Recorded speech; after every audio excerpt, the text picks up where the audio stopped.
PT के संदर्भ में मैंने अब तक जो आपको बताई बातें वो मुझे आशा है आपको बहुत मदद करेगी और I am sure you are going to take some good points from my previous discussion. Now coming to our discussion on the different aspects of prelims, starting with the structure and component of the prelims. So you have components and a structure of PT subject wise, their respective role. I'm sorry, it's written soul, but actually it is role, the respective role. So you have different subjects,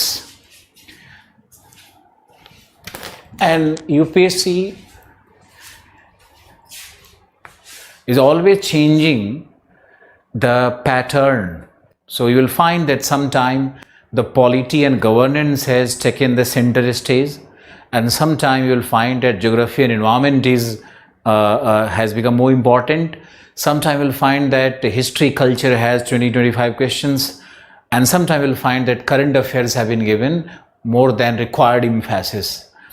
तो ये होते रहता है, ये circle की तरह काम करता है कि 2 साल पॉलिटी और गवर्नेंस का क्वेश्चन अगर डोमिनेट कर गया है तो 2-3 साल फिर गवर्नेंस इन्वायरमेंट और ज्योग्राफी का डोमिनेंस रहता है.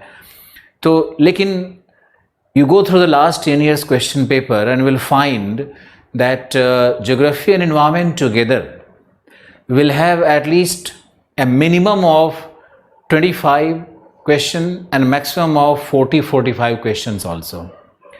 Since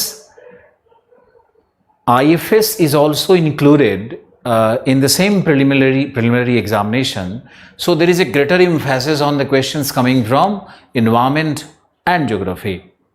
Now, what is the irony with geography is that people consider only physical geography as geography. So whatever questions will be asked from ocean current or climate or geomorphology or maybe some India physical part, they call it geography. Rest of the questions which are asked from human economic aspects, social geography, from demography, from population, they're all kept out of the domain of geography. And I feel it is being deliberately done by several coaching institutes and teachers.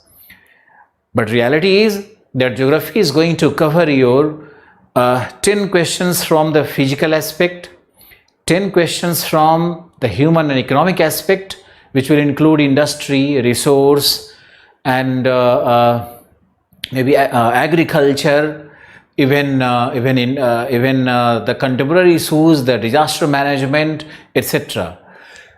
Second thing, that environmental geography will not solve all your questions from environmental aspects, but it will solve at least 50-60% questions from your environmental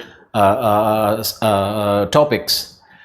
Now, some questions in environment from environment will be based on the plant genetics and the human species and the animal species and the gene pool and the biodiversity. So in geography all these topics are there, but we don't go to have in-depth analysis of it, but it will give you the fundamental understanding of all these topics. तो भूगोल के अंतर्गत हम लोग plant genetics तो नहीं पढ़ते हैं हम लोग एनिमल के ओरिजिन और जेनेटिक्स और स्पीसीज और डाइवर्सिफिकेशन पे तो नहीं पढ़ते हैं, लेकिन उसके कई सारे एस्पेक्ट्स को कवर जरूर करते हैं. तो what will be required for environment is study of geography, then it has to be combined with the environmental science और may be some related science, some biology, some maybe botany. Then it solves your real issues.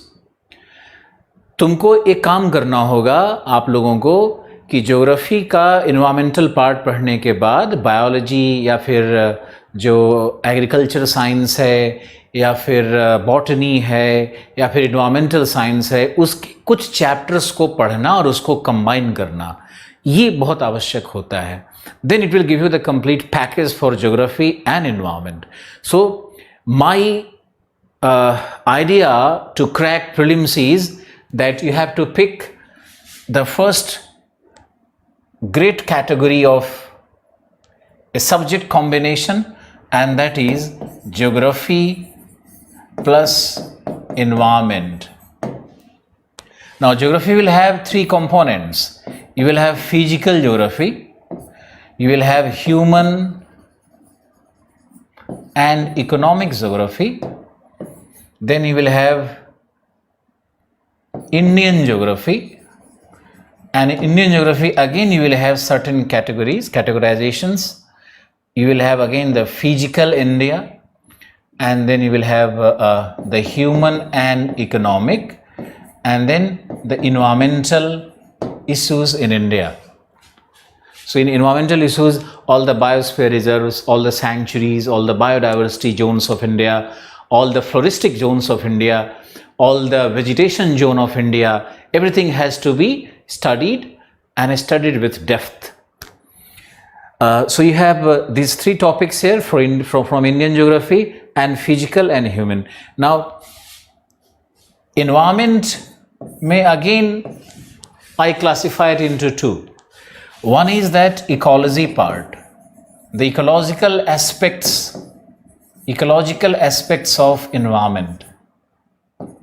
This one, the ecosystem, the component of ecosystem, the functioning of ecosystem, the various terminologies, the biomes and the functioning of biomes. जैसे इसमें topic हो सकता है कि savanna में क्या हो रहा है, या सवाना का बायोडाइवर्सिटी कैसा है, इस तरह का जो टॉपिक होगा. और इसी में वेजिटेशन, वनस्पति को भी पढ़ा जाना चाहिए, वही इकोलॉजिकल एस्पेक्ट्स में आएगा एनवायरनमेंट के. और दूसरा जो इसका एस्पेक्ट होता है वो होगा animal kingdom, and maybe you can call it gene pool. इसमें जाकर के बायोडाइवर्सिटी और जो जेनेटिक पूल है उसके विषय में बहुत अच्छा पढ़ाई करना पड़ता है, जिससे कि बहुत सारे क्वेश्चंस इसमें आएंगे. और एग्रीकल्चर को हम लोग, एग्रीकल्चर साइंस से भी क्वेश्चंस आते हैं, जो कि ज्योग्राफी वहाँ पे आपको हेल्प कर सकता है. और एग्रीकल्चर को हम लोग इंडिया के इकोनॉमिक एस्पेक्ट में भी रख सकते हैं, वर्ल्ड के इकोनॉमिक एस्पेक्ट्स में भी रख सकते हैं. और एग्रीकल्चरल इकोलॉजी को यहाँ पे इन्वायरमेंट में भी, एग्रीकल्चरल इकोलॉजी को यहाँ भी हम लोग यहाँ भी पढ़ते हैं. तो ये तो ज्योग्राफी का एक रोल है. इससे क्वेश्चन आएगा मिनिमम 25 to 40 क्वेश्चंस तो इन्वायरमेंट इकोलॉजी से ही आ रहा है.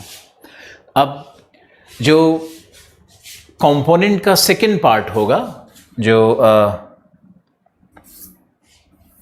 सेकंड पार्ट होगा वो है इसमें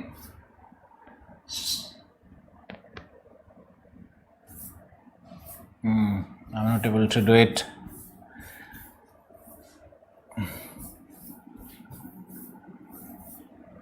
जो सेकंड पार्ट है वो है polity and governance.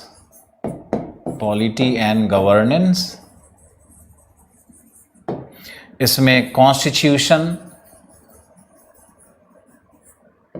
Plus Indian political system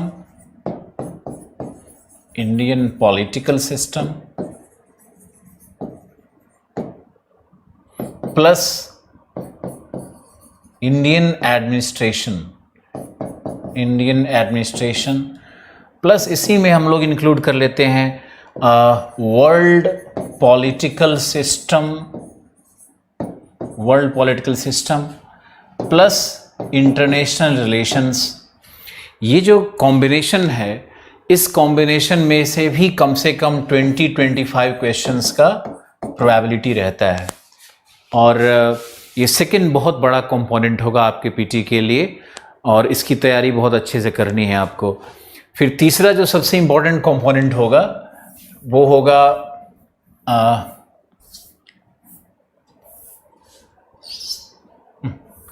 मेरे लिए this technical things are really tough for me. Oh my god, how to do it. take eraser and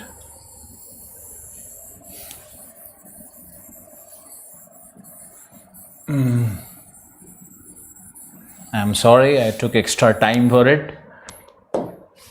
Now the third most important component is your history and culture. Your history and culture. History or culture से must be, question should be, it ranges from 15 to 20. History culture से 15 to 20 questions आता है. तो ये भी बहुत important part है. The syllabus of history and culture is very vast. You have to cover a lot of history, ancient to medieval to the modern to the post independence history. The 4 part तो यही हो गया. No questions never are there. They never ask from the world history part, but you need to have knowledge for the of the world history part, because it helps you in international relationships also, and you know the backdrop of the current geopolitical relationship through the world history only. So that NCERT of that class 10th is very significant. So and culture में the ancient culture, the medieval culture, and even some of the modern cultures and tribal cultures, all will be your your spectrum of your understanding and knowledge from where questions can be drawn.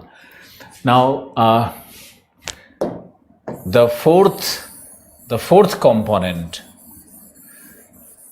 of your prelims will be economy and current affairs. So economy and current affairs, this is a very significant part, and the number of questions also varies. Most of the current affair questions will be soaked in the economic issues or the social issues. तो जितने भी अर्थव्यवस्था से संबंधित current affair होते हैं वो ज़्यादातर पूछे जाते हैं. ट्रेडिशनल इकोनॉमिक्स के कॉन्सेप्ट से क्वेश्चन सब बहुत कम आते हैं, लेकिन understanding of the macroeconomics and microeconomics both are significant. और उसमें जो इकोनॉमी में जो टर्मोलॉजीज़ होती है, विशेष करके जो फाइनेंशियल इकोनॉमी का सब टर्मोलॉजीज़ है, उस पर आपका अच्छा कमांड होना चाहिए. रिवर्स रेपो रेट अगर कम करेंगे तो उसका इन्फ्लेशन पे क्या प्रभाव होगा, इस तरह का एनालिसिस करना भी बहुत ज़रूरी होता है. और world organisations, you can add here the world organisations जैसे मान लो कि WTO है, IMF है, वर्ल्ड बैंक है, एशियन डेवलपमेंट बैंक है. तो इनका फंक्शनिंग, इनका करंट वर्ल्ड ट्रेड में क्या रोल है और जियो पॉलिटिक्स में क्या रोल प्ले करते हैं, ये पूरा अंडरस्टैंडिंग होना चाहिए आपका. तो ये इकोनॉमिक और करंट अफेयर्स का एक कॉम्बिनेशन अगर आप लोगे तो ये भी ऑलमोस्ट कई वर्षों में तो 40 प्रश्न तक इससे आ जाते हैं. 40 प्रश्न का ये बनता है. मैंने आपको पहले ही बताया है कि किसी वर्ष ज्योग्राफी एनवायरनमेंट का प्रेजेंस ज़्यादा होगा तो किसी वर्ष पॉलिटी गवर्नेंस IR का प्रेजेंस ज़्यादा हो जाता है, तो कभी कभी इकॉनमी और करंट अफेयर्स का पोर्शन बहुत ज़्यादा हो जाता है. और पांचवा और इसका जो लास्ट कंपोनेंट रहता है प्रीलिम्स का, वो एक्चुअली है science and technology, basic science. तो you have basic science plus science and technology.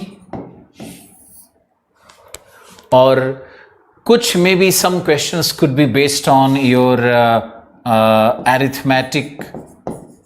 arithmetic and reasoning based analogy,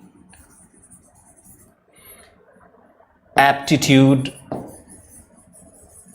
etc. Now this section is losing its glory because in 2005 to 11 you will find that before CSAT such questions used to dominate in prelims, but now since you have different papers, CSAT as a qualifying paper, so you have this portion will have hardly 1 or 2 questions, or sometimes 0 questions will be there. But basic science and tech, it may have sometime 10 to 15 questions also on the very higher side. So you have 5 segment of your prelims, and you have to see, you can never risk your attempt, because you have to be good in all the 5 sections. सभी 5 section में तुमको अच्छा होना पड़ेगा. लेकिन यही एक theory आता है और वो है डोमेन थ्योरी.